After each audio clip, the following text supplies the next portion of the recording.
Every adventure begins with a reason. Sometimes you find it at the start, sometimes only when it ends. For between the first step and the final breath of the journey lies the story that shapes you. And the sea, it always finds a way to show you who you truly are. In the bustling heart of ancient Baghdad, where the markets sang with the voices of traders and the scent of spices floated through the warm air, lived a young man named Sinbad. He was neither poor nor rich, neither bound by duty nor driven by greed, yet his soul ached for something the city could not give. Every evening, he would watch the sun sink beyond the rooftops and wonder what lay past the horizon. He had heard whispers of distant lands, jeweled cities, and islands no map dared to mark. And so, with the call of the sea echoing in his heart, Sinbad stepped onto the deck of a ship, not knowing that his first voyage would be a dance between wonder and danger, and that the ocean would test the very limits of his courage. In the golden age of Baghdad, when the streets thrummed with merchants' cries and the air shimmered with the scent of saffron and roasting lamb, there lived a young man named Sinbad. His home was modest, tucked between the towering walls of the bazaar, yet his heart beat to the rhythm of faraway waves. He had heard stories since childhood, of merchants who sailed to the edges of the world, returning with chests brimming with pearls, rubies, and silks so fine they could slip through a ring. But Sinbad's own life was quiet. Too quiet. Days passed in the humdrum of trade and the gentle gossip of neighbors. Yet every evening, as the sun spilled gold over the rooftops, he would climb to the highest terrace of his home and watch the distant river glisten. In those moments, he could almost hear the roar of the open sea, smell its salt, feel its pull like an invisible rope tugging at his very soul. Wealth was scarce in his family. His father had been a merchant, but misfortune at sea had stripped them of much.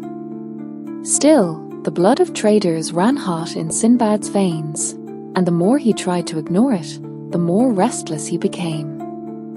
One night, as the moon floated high and white above the city, Sinbad made his decision. He would not grow old in the narrow streets of Baghdad. He would follow the call of the sea, whatever it might bring, fortune or ruin. The thought filled him with a thrill so fierce it left him sleepless until the first light of dawn. At dawn, Baghdad awoke in a chorus of sound, the bray of donkeys, the call of the muezzin, the chatter of traders unfurling bolts of cloth. Sinbad rose with purpose, his mind set on the path ahead.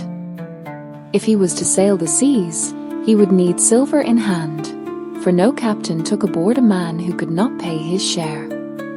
He began by walking through the small courtyard of his home, his eyes sweeping over what little he owned. The carpet his mother had woven, the bronze lamp his father had brought from Damascus, the narrow bed where he had dreamed of far-off horizons.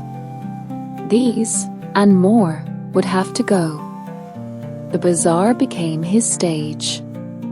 Piece by piece, he laid out his life before the merchants. A jeweler took the bronze lamp, weighing it with suspicious eyes. A spice dealer bought the carpets, running his fingers over their fading patterns. Coins clinked into Sinbad's palm, each one a step closer to the sea. By midday, his house stood bare. In its place, he had a small leather purse, heavy with silver and copper. Enough to buy goods for trade, fine dates from Basra, woven shawls from Persia, and small jars of rosewater that fetched high prices in foreign ports. With his wares ready, Sinbad made his way to the docks. There, the air was thick with the tang of tar and the cries of sailors. Ships stood like giants at rest, their masts swaying gently against the sky. And among them, he saw her, a broad-decked merchant vessel, bound for lands beyond the horizon. The captain, a stern man with a beard like a black storm, agreed to take him aboard. By sunset, Sinbad stood on the deck, watching the city's golden domes fade into the dusk. Baghdad was behind him. The world lay ahead. The first days at sea were a song of freedom. The ship's hull groaned with each swell, yet to Sinbad it was the heartbeat of adventure. He learned the rhythms of the voyage, the creak of rigging at dawn, the slap of waves against the bow, the salt wind that stung his face and tangled his hair. The crew was a tapestry of men from distant lands, a tall Nubian with arms like tree trunks, a wiry Greek who could tie a knot blindfolded, a Persian storyteller whose tales were as rich as his silks. They spoke in many tongues, yet all understood the language of the sea. At night, they sat cross-legged on the deck, sharing dates and strong coffee, their laughter rolling under the stars. Sinbad tended to his goods, keeping them safe from the spray. He dreamed of the gold they would bring when sold in foreign markets.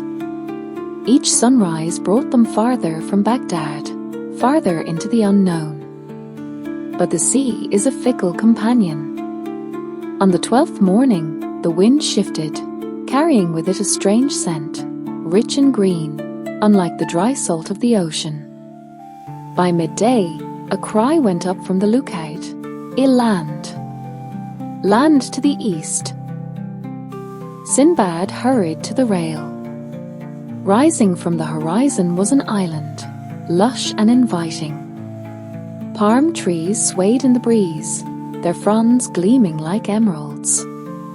The captain's eyes narrowed, but after a moment's thought, he ordered them to anchor in the shallows.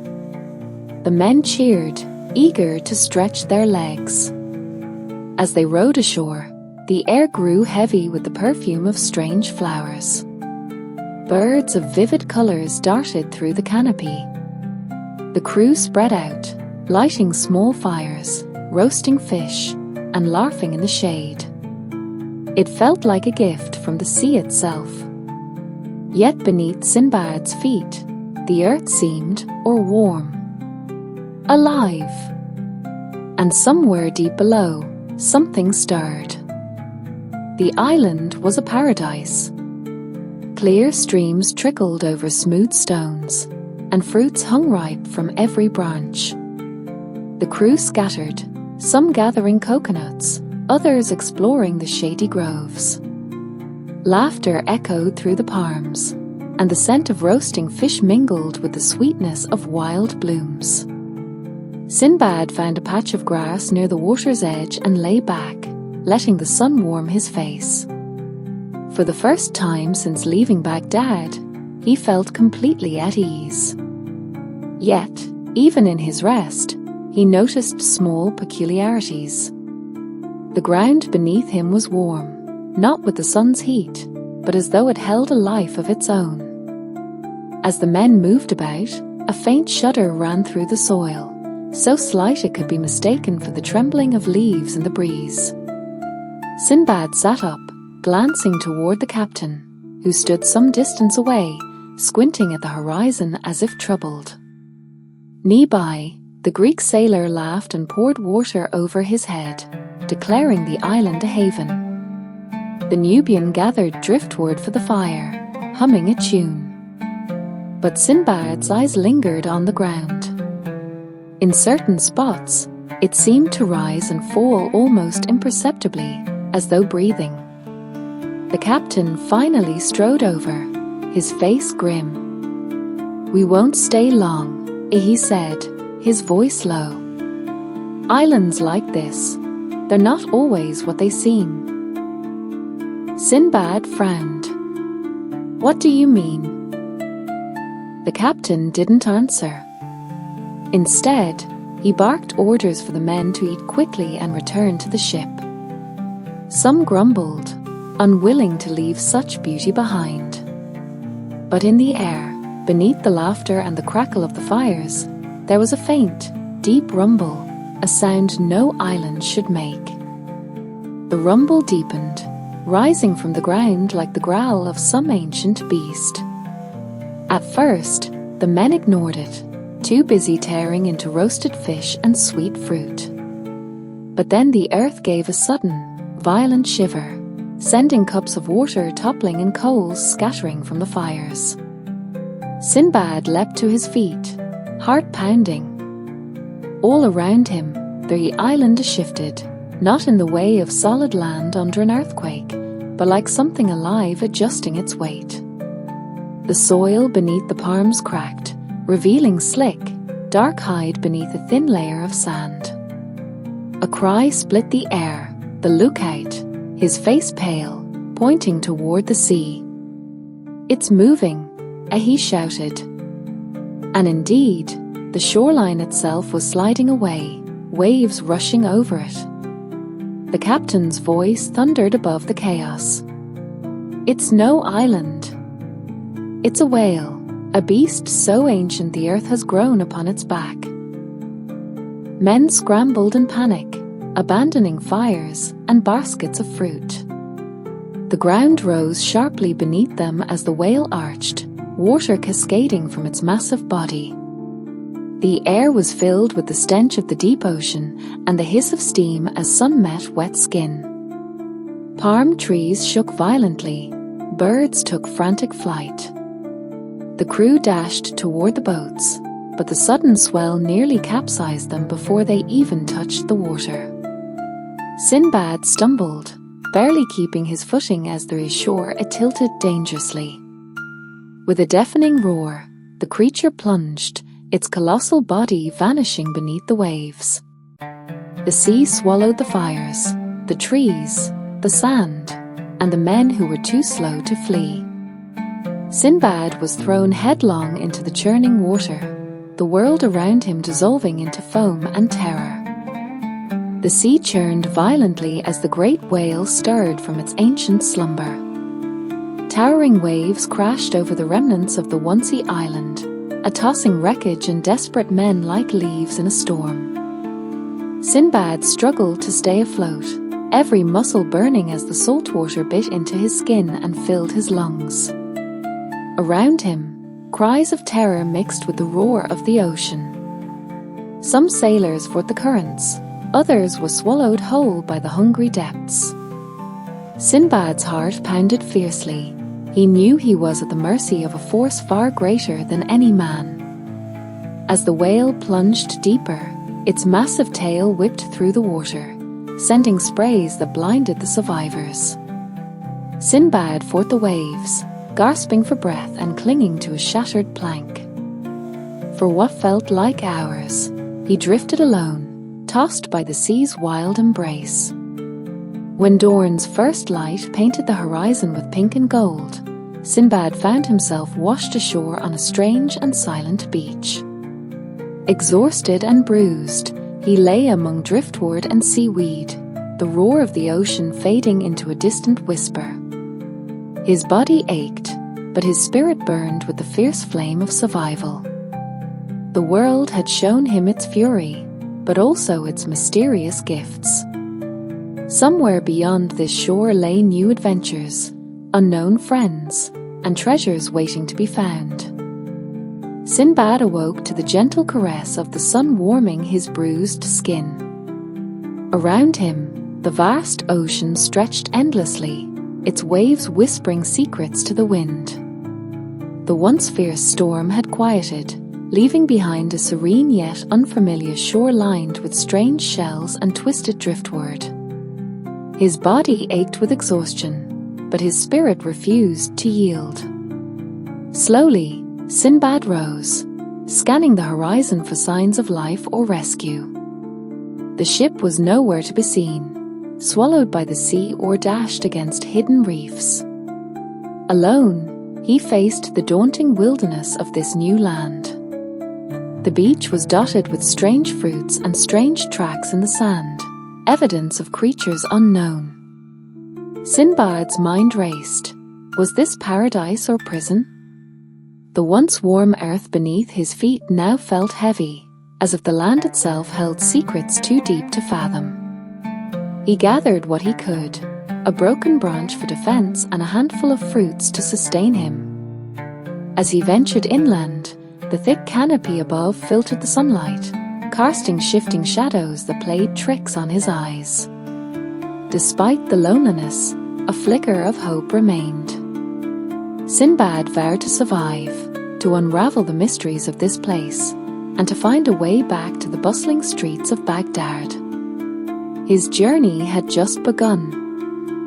As Sinbad ventured deeper into the verdant land, he soon discovered signs of life beyond the wild. Smoke curled gently from a distant village nestled between towering palms and flowering shrubs. The scent of cooking fires mingled with the fresh, earthy air.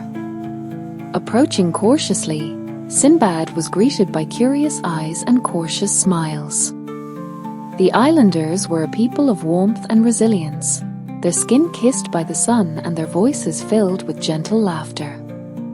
They welcomed him with open arms, offering fruits, fresh water, and shelter from the blazing sun. Their village was a mosaic of woven huts and shaded plazas, alive with the chatter of children and the rhythmic beat of drums. Stories flowed like rivers, tales of ancestors, sea gods, and the very island itself, which they revered as a living spirit. Sinbad listened intently, his heart lifting with each shared smile and song. For a moment, the fear and loneliness that had clung to him began to dissolve.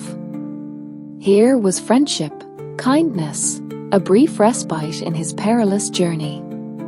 But as night draped its velvet cloak, Sinbad noticed the islanders' eyes darken with a shadow of caution.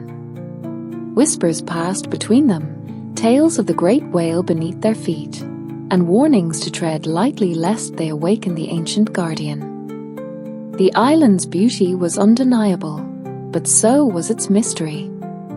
Sinbad knew that this welcome was but the beginning of a greater adventure. Led through the village's winding paths, Sinbad soon found himself standing before a grand hut draped with colourful fabrics and guarded by solemn men. Inside, the air was thick with incense and the scent of exotic spices. At the centre sat the island's king, a man whose eyes held the depth of the sea and the wisdom of countless storms. The king welcomed Sinbad with a nod, inviting him to sit. His voice was calm but carried weight as he began to speak. "You have travelled far, stranger, and fate has brought you to the island few dare to seek. This land you walked is no ordinary isle. Beneath us sleeps a creature older than memory, a colossal whale, burdened by the earth itself." Sinbad listened, captivated by the tale.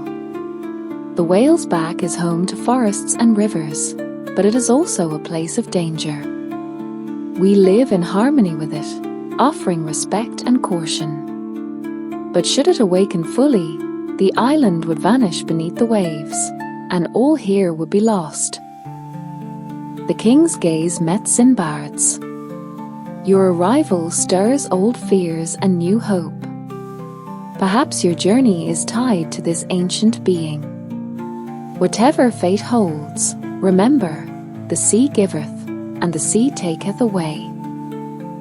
Sinbad felt the weight of the king's words settle deep in his heart. The world was far larger, stranger, and more perilous than he had ever imagined. With the king's blessing and gifts of rare spices, jewels, and fine cloth, Sinbad prepared to leave the mysterious island. The islanders, though wary of the great whale beneath them, wished him well on his journey.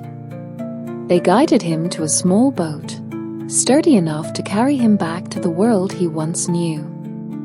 As he sailed away, Sinbad looked back at the lush green that had been both sanctuary and peril. The island faded into the horizon, a place of wonder and warning etched into his memory forever. Upon his return to Baghdad, Sinbad was greeted with astonishment. His belongings were gone, and tales of his survival seemed almost mythical. Yet, the treasures he brought back were undeniable proof of his journey. More than wealth, Sinbad carried with him a burning flame of adventure. His heart knew this was only the beginning. The sea had many stories left to tell, and he was destined to hear them all.